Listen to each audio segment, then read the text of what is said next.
সম্মানিত দেশবাসী, আসসালামু আলাইকুম। সবাইকে সালাম ও শুভেচ্ছা। আপনারা জানেন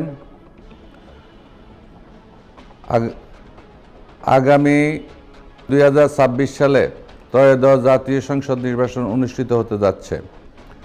নির্বাচনের তারিখ, জাতীয় সংসদ নির্বাচন ও গণভোট 12 ফেব্রুয়ারি 2026। প্রধান নির্বাচন কমিশনার AMM নাসির উদ্দিন গত 11 ডিসেম্বর 2025 তফসিল ঘোষণা করেন। সংক্ষেপে আমি এই নির্বাচনের অতি সংক্ষেপে নির্বাচনের তারিখ, সময়, নির্বাচন আপিল, নির্বাচনের চূড়ান্ত তালিকা, এই বিষয়গুলো একটু বলে যাচ্ছি। মনোনয়ন দাখিলের শেষ দিন 29 ডিসেম্বর। মনোনয়ন বাছাই 30 ডিসেম্বর থেকে 16 জানুয়ারি। আপিলের শেষ দিন 11 জানুয়ারি। আপিল নিষ্পত্তি 12 থেকে 18 জানুয়ারি। প্রার্থী প্রত্যাহার শেষ দিন 20 জানুয়ারি। চূড়ান্ত তালিকা ও প্রতীক বরাদ্দ 21 জানুয়ারি। নির্বাচনী প্রচার 22 জানুয়ারি থেকে 10 ফেব্রুয়ারি সকাল 7টা পর্যন্ত। আমি ত্রয়োদশ জাতীয় সংসদ নির্বাচনে যারা প্রার্থী হবেন, প্রার্থীদের আমরা জানি নির্বাচনের প্রার্থীদের ক্ষেত্রে অনেক সময় মনোনয়ন ফরম অনেক সময় ভুলভাবে অনেকে মনোনয়ন ফরম পূরণ করেন, অনেক ভুলভ্রান্তি থেকে যায়। আমি অতি সংক্ষেপে সামান্য কিছু যেন এই ভুলভ্রান্তিগুলো থেকে মুক্ত থাকতে পারে প্রার্থীরা যারা প্রার্থী হবেন তাদের সবাই দৃষ্টি আকর্ষণ করছি। জাতীয় সংসদে নির্বাচন করার এইটা হলো জাতীয় নির্বাচন কমিশনার কর্তৃক আপনাদেরকে এইভাবে একটা 21 পৃষ্ঠার একটা মনোনয়ন ফরম দিবেন। এই মনোনয়ন ফরমের প্রথম পৃষ্ঠা আপনারা পাবেন ফর্ম 1 বিধি 3 অনুযায়ী জাতীয় সংসদ নির্বাচনের জন্য প্রার্থীর মনোনয়নপত্র। প্রথম খণ্ড মনোনয়ন, প্রথম অংশ প্রস্তাবকারী কর্তৃক পূরণ করিতে হবে। আপনারা জানেন নির্বাচনে যখন একজন প্রার্থী হয় একজন প্রস্তাবকারী এবং সমর্থনকারী লাগে। প্রস্তাবকারীকে বাংলাদেশের যেই কোনো সংসদীয় আসনের একজন ভোটার হইতে হবে, নাগরিক হইতে হবে, তার ন্যাশনাল আইডি কার্ড থাকতে হবে, তার পরিপূর্ণ ঠিকানা এবং স্বাক্ষর সহ প্রস্তাবকারীর এই প্রথম ফর্মটা পূরণ করতে হবে। দ্বিতীয় অংশে আছে সমর্থনকারী।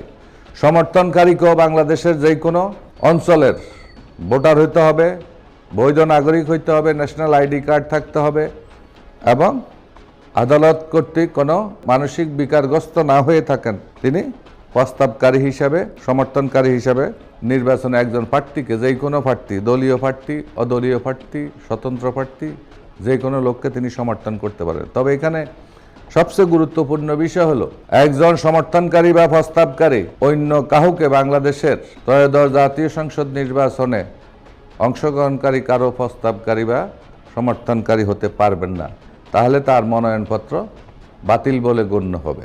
তৃতীয় অংশ মনোনীত প্রার্থী কর্তৃক ঘোষণা। আপনারা জানেন যিনি নির্বাচন করবেন তাকে নির্বাচন কমিশনের কাছে অর্থাৎ জাতির কাছে, দেশের জনগণের কাছে একটা ঘোষণা দিতে হয়। এই ঘোষণাতে নাম, জাতীয় পরিচয়পত্র বা NID নাম্বার, পিতা, স্বামী বা মাতার নাম, ঠিকানা, ভোটার নাম্বার, ক্রমিক নাম্বার। মনোনয়ন প্রস্তাবকারী এবং সমর্থনকারীকে অবশ্যই তার ভোটার নাম্বার এবং ভোটার নাম্বারের ক্রমিক নাম্বার যুক্ত করতে হবে।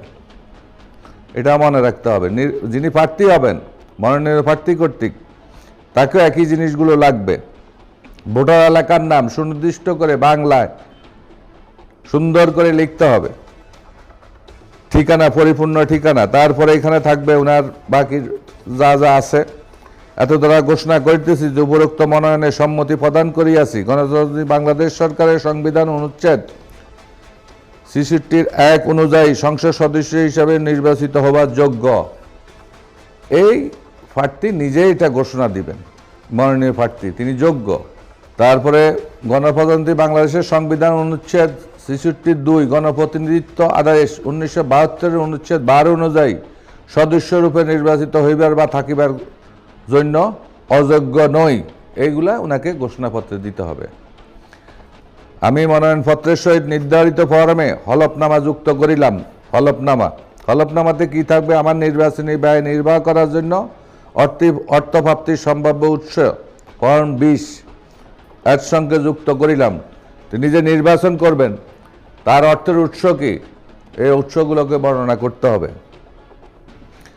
নির্বাচনী ব্যয়, আপনারা জানেন নির্বাচনী অনেকে নির্বাচন করবেন, আপনারা অনেকে জানেন না। নির্বাচনী ব্যয় নির্বাহ করার জন্য সম্পূর্ণ আলাদাভাবে একটা নতুন ব্যাংক অ্যাকাউন্ট খুলতে হবে। যে আমার আগের একটা ব্যাংক অ্যাকাউন্ট আছে সেটা হবে না, না সেটা হবে না।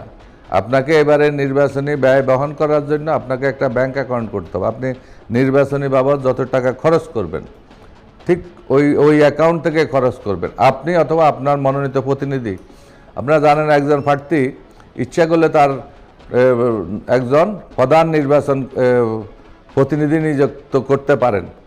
উনি ব্যাংক অ্যাকাউন্ট হইতে সব কিছু খরচ সব কিছু করতে পারবেন এবং নির্বাচন কমিশন সংক্রান্ত যাবতীয় কাজ সব কিছু পরিচালনা করতে পারেন। এটার কারণ হলো কোনো একজন প্রার্থী কোনো বিশেষ কারণে উনি দেশের বাইরে চলে গেলেন বা দেশের বাইরে অসুস্থতাজনিত কারণে উনি মাঠে যাইতে পারতেছেন, তখন ওনার প্রতিনিধি ওনার পক্ষ হয়ে এই কাজগুলো করবে। আবার যারা স্বতন্ত্র প্রার্থী হবেন তারা আলাদাভাবে এখানে নির্বাচনী ব্যয় নাম ইয়ার জন্য অ্যাকাউন্ট নাম্বার যেমন লাগবে, ব্যাংকের নাম, তারপরে টিন সার্টিফিকেট বাধ্যতামূলক।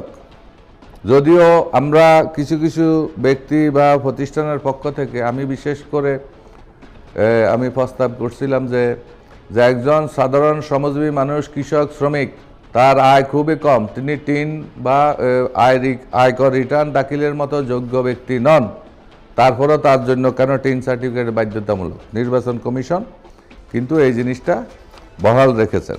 সম্পদ, আমার সম্পদ ও বার্ষিক আয় বিবরণী ফর্ম 21 সংযুক্ত করিলাম, সেই সাথে সম্পদের বিবরণী সম্বলিত রিটার্নের কপি দাখিল করেন আয়কর দাতা কর্তৃক, সেটা প্রমাণপত্রে সংযুক্ত করতে হবে।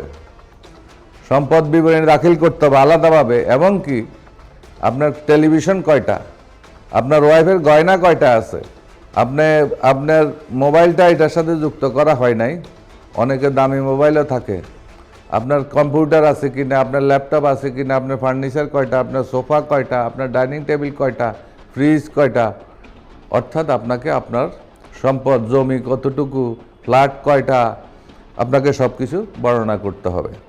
মানে একদম সম্পদের পূর্ণাঙ্গ আলাদা একটা ফর্ম আছে, সেই ফর্ম হলো ফর্ম নাম্বার 21। স্বতন্ত্র প্রার্থী সপক্ষে গণপ্রতিনিধিত্ব আদেশ 1972 অনুচ্ছেদের 12(3) অনুযায়ী আরও কিছু আলাদা কাগজপত্র যুক্ত করতে হয়। তারপরে হলো বিধি 4(2) অনুসারে জামানত হিসাবে জমাকৃত ব্যাংক ড্রাফট, ফে অর্ডার, ট্রেজারি চালান এর সঙ্গে যুক্ত করতে হবে। তারপরে তারিখ, মনোনয়ন প্রার্থীর যিনি নির্বাচন করবেন বা দলীয় মনোনীত তিনি দিন তারিখ দিয়া সিগনেচার করবেন। তারপরে চতুর্থ অংশ, এটা স্বতন্ত্র প্রার্থী কর্তৃক পূরণীয়। স্বতন্ত্র প্রার্থী যিনি হবেন, ইতিপূর্বে জাতীয় সংসদ কোনো নির্বাচনে সংসদ সদস্য নির্বাচিত হয়েছেন এমন প্রার্থী কর্তৃক পূরণীয়, তাদের জন্য আলাদাভাবে ফর্ম আছে, আলাদা নির্দেশনা আছে। দলীয় প্রার্থীদেরকে এই অংশ পূরণ করিবার প্রয়োজন নাই। দ্বিতীয় খণ্ড, প্রার্থীর ব্যক্তিগত তথ্যাদি। একজন নির্বাচনে মনোনীত অথবা প্রতিদ্বন্দ্বী যিনি নির্বাচন করবেন একজন প্রার্থী, তার ব্যক্তিগত তথ্যাদি। এখানে ছবি লাগবে এবং সত্যায়িত ছবি লাগবে। এখানে একটা সত্যায়িত ছবি লাগাতে হবে, আরও 3 কপি জমা দিতে হবে। প্রার্থীর নাম, ঠিকানা। সাধারণত আমরা একটা সরকারি বা একটা যে কোনো জিনিস করতে গেলে যেই কাজগুলো করতে হয় এইসব ক্ষেত্রে। তারপরে তার বিস্তারিত ব্যক্তিগত তথ্য। ব্যক্তিগত তথ্য বলতে অনেকগুলো বিষয় আছে এখানে, সবগুলো মোবাইল নাম্বার, ইমেল নাম্বার সহ, কন্ট্যাক্ট নাম্বার, বিকল্প নাম্বার, কর্মস্থল, পেশা, স্বামী স্ত্রীর, যদি স্বামী হন স্ত্রীর পেশা, স্ত্রী হইলে নারী হইলে স্বামীর পেশা, সন্তানাদি, সম্পদ, এই সন্তান কতজন আছে, তাদের পেশা কি, তাদের বিবাহ কি, সব উল্লেখ করতে হবে। তৃতীয় খণ্ড, রিটার্ন অফিসার, সহকারী রিটার্নিং অফিসার কর্তৃক পূরণ করতে হবে। তৃতীয় খণ্ড করবে সহকারী রিটার্ন অফিসার কর্তৃক, রিটার্নিং অফিসার অথবা সহকারী রিটার্নিং অফিসার কর্তৃক